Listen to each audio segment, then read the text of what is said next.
Ya, orang kadang kita ini sama Allah Subhanahu wa taala dituntut untuk membuktikan bakti kita sama orang tua itu di saat orang tua kita berbeda pendapat sama kita. Orang tua semakin tua mungkin semakin ngerepotkan, atau mungkin minta sesuatu yang kita kesusahan. Nah, itu saatmu menunjukkan kalau engkau berbakti atau tidak.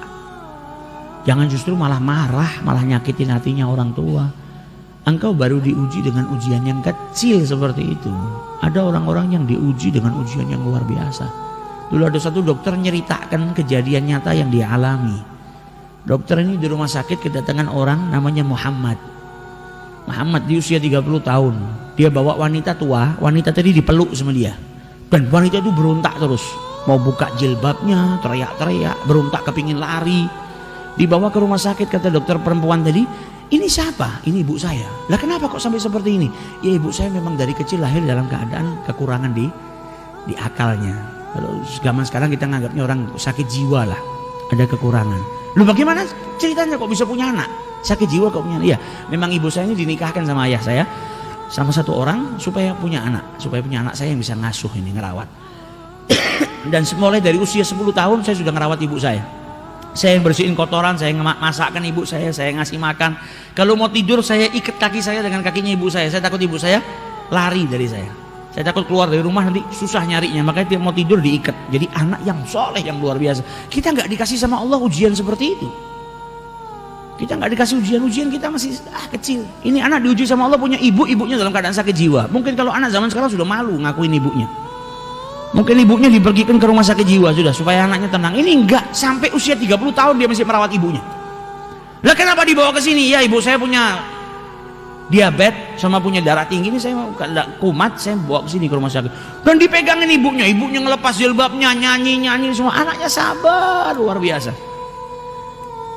Maka kata dokter tadi, kenapa tidak kau letakkan di rumah sakit jiwa? Ibumu kenal nggak sama kau? Nggak tahu. Sampai detik ini ibu saya nggak tahu kalau saya ini anaknya.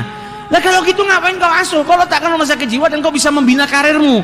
Tapi yang menciptakan ibu saya tahu kalau saya anaknya. Allah ini nggak pernah lupa.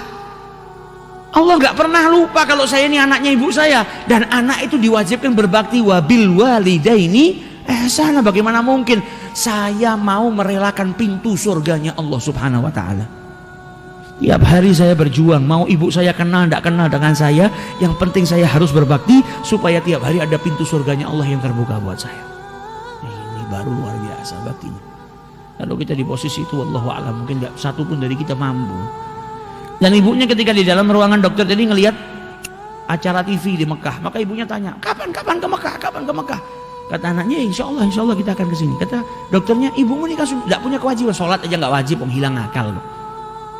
Kenapa ke Mekah bareng? Dia bilang, ibu saya setiap punya keinginan apa, saya akan berusaha untuk mewujudkannya. Jadi nggak mau ibunya punya tamanni, punya angan-angan, punya cita-cita, dan anaknya tidak memenuhinya. Nah ini baktinya seorang anak. Yang seperti itu insya Allah masuk ke dalam surganya bi ghairi hisab. Karena baktinya kepada orang tua. Kita nggak dikasih ujian yang seperti itu. Kadang kita dikasih ujian kecil, beda pendapat sedikit sama orang tua kita atau apa. Kalau sampai kita nggak bisa menunjukkan, membuktikan bakti kita sama orang tua, ya rugi kita, rugi. Jadi apapun, bahkan dikatakan sama Nabi, wa in dzalama memang susah. Masa kita dizalimin kita suruh berbakti? Susah, karena imbalannya surganya Allah Subhanahu wa taala. Nggak gampang untuk dapetin surganya Allah Subhanahu wa taala.